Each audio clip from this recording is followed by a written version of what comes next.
中国与东盟国家这几天密集互动。国务院总理李克强周五应约与越南总理范明正通话。李克强表示，中方愿同越方加强在新冠疫情防控、疫苗研发生产等方面的合作。周六开启的中印尼高级别对话合作机制首次会议同样备受关注。自中国与东盟建立战略伙伴关系以来，双边关系不断深化发展。突如其来的新冠肺炎疫情也令中国与东盟国家疫情公共卫生合作进一步提速，成为双边合作新亮点。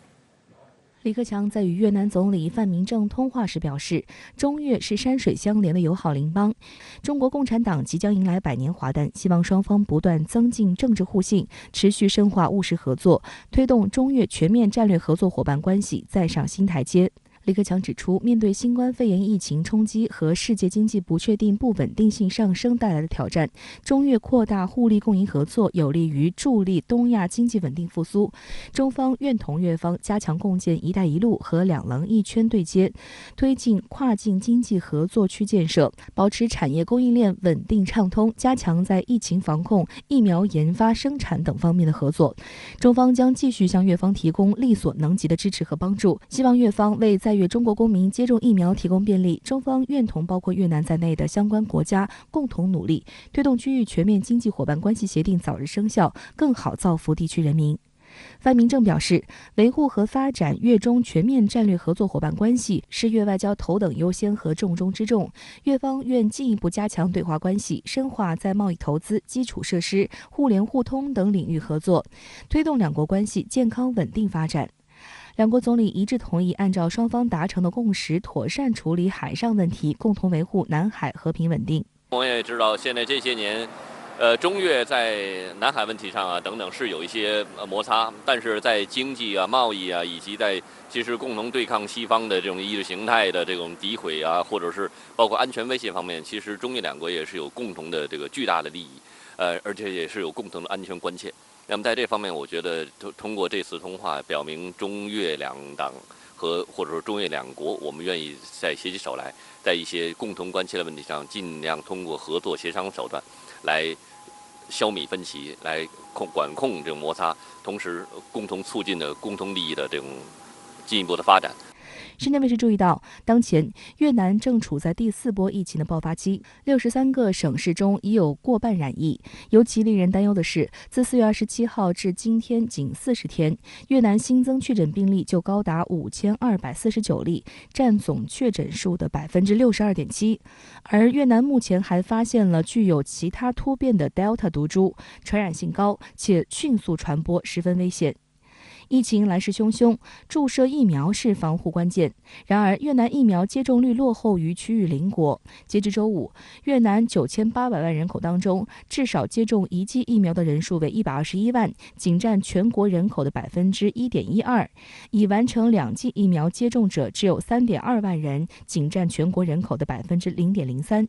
周五，越卫生部批准中国国药集团新冠肺炎疫苗在越南紧急使用的决定，以满足越南当前新冠肺炎疫情防控的迫切需要。本次获批的疫苗是由中国国药集团下属的北京生物制品研究所生产，也是继英国阿斯利康和俄罗斯卫星5之后第3种在越南获得紧急使用批准的新冠肺炎疫苗。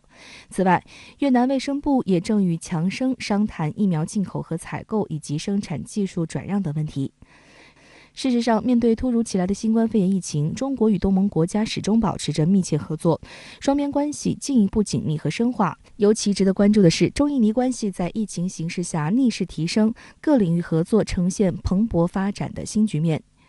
应国委员兼外长王毅邀请，印度尼西亚总统特使、对华合作牵头人卢胡特统筹部长周六起访华4天。王毅国委员兼外长将同卢胡特统筹部长在贵阳市共同主持中印尼高级别对话合作机制首次会议。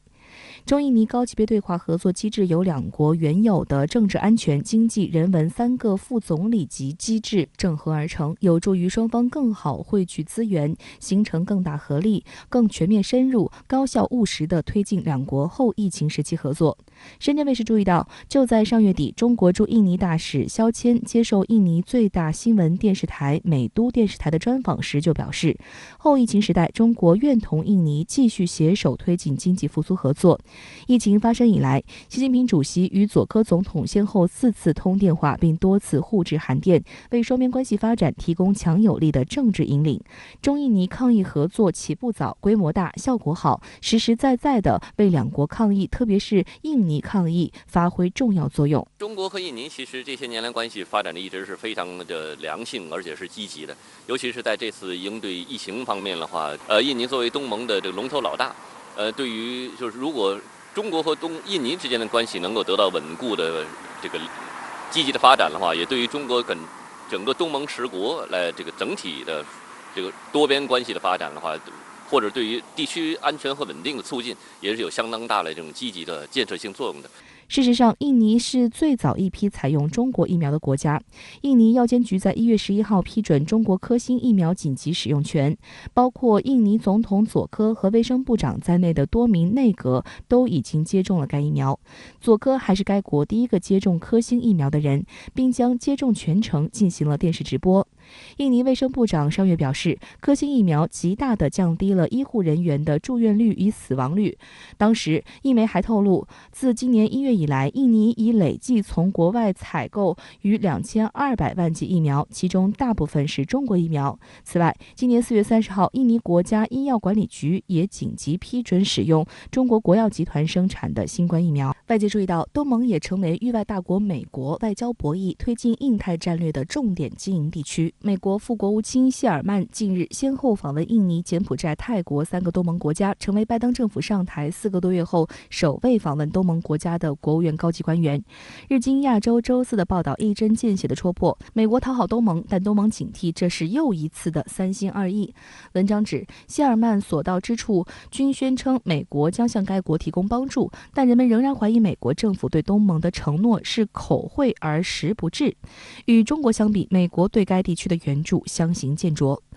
此外，去年2度被搁置的非美访问部队协议已完成修订。菲律宾驻美国大使近日表示，菲总统杜特尔特正在审阅经过修订的该协议。今年2月，杜特尔特表示，如果美国希望保持非美访问部队协议，那美国就必须付钱，但他未指明具体费用。值得玩味的是，杜特尔特上月曾表态称，菲律宾没必要在大国竞争中选边。无独有偶，今年3月，新加坡总理李显龙在谈及中美关系恶化背景下的选边站问题时表示，新加坡希望不会有需要选边站的一天。他说，我们不可能选择任何一方，因为我们与美国和中国在经济及其他领域都有非常紧密和广泛的合作，许多其他国家也是如此。我不认为只有新加坡处于进退两难的局面，这是许多国家面对的共同问题。美国未来会进一步加大对东南亚或者东盟国家的投入，资源的投入和对这些国家政治上和外交上的拉拢，试图让他们形成跟美国选边站队之后一起来对抗或者围堵中国的这么一种总体战略态势。但我觉得，这美国是有这个意愿，但是恐怕他没有能力做到这一点。好的，相关话题来连线特约评论员孙兴杰。孙先生你好。菲律宾总统杜特尔特最近发表演讲时说，认为没有必要在大国之间持续的地缘经济竞争中选边站。面对美国与日本推动的印太战略，东盟面临着越来越大的压力。那么您对此怎么看呢？菲律宾总统杜特尔特的演讲反映了东南亚国家普遍的情绪，就是在中美战略竞争过程中保持不选边的态度，避免卷入到大国竞争的漩涡之中。从东盟以及东南亚国家来说，中美战略竞争的加剧意味着中等国家回旋的空间被压缩。这一态势的主要原因就是美国拜登政府强力推动印太战略，改变了东盟国家面对的战略环境。从战略态势上来说，印太空间的战略化是当前东亚国家面临的非常大的挑战。拜登上台之后，急剧提升了印太的战略化水平，升级美日澳印4方的战略协作水平，通过双边以及小多边提升同盟合作的水平和水准，构建围堵中国的同盟体系。拜登政府上台以来，对外战略的轮廓已经基本成型，对华战略竞争是主要的目标。中美战略竞争的范围也从欧盟延伸到了东盟，而印太这一概念更多的是要构建涵盖东盟的区域性的地缘政治集团。现在印太主要是依靠美日澳印这一宽泛的合作机制，其代表性不足，因此呢，美国急于拉拢东盟国家。从目前来看，美日显然成为印太战略的轴心。这一波印太概念是日本前首相安倍晋三提出并不断鼓吹的。现在拜登政府和菅义伟政府合流，形成了日美加 X 这样的印太扩张的路径。为了将印太变成一个具有政治行动能力的同盟网络，美日不断挑起热点，尤其是南海问题，拉拢菲律宾等国，挑起南海、东海、台海等争议和争论。美国的高官也是频频的访问东盟国家，包括柬埔寨。这一战略态势，我们需要保持警惕，同时也要有战略定力，开放自信地面对这一挑战，坚持亚太地区经济合作与发展的主流，相信亚太国家追求和平与发展的意愿。杜特尔特的表态也进一步印证了这一点。对于与内国家之间的争议，需要妥善处理或者暂时搁置，避免掉入印太战略的陷阱之中。好的，谢谢孙先生以上的分析，也请您保持在线，我们稍后会继续连线您，谢谢。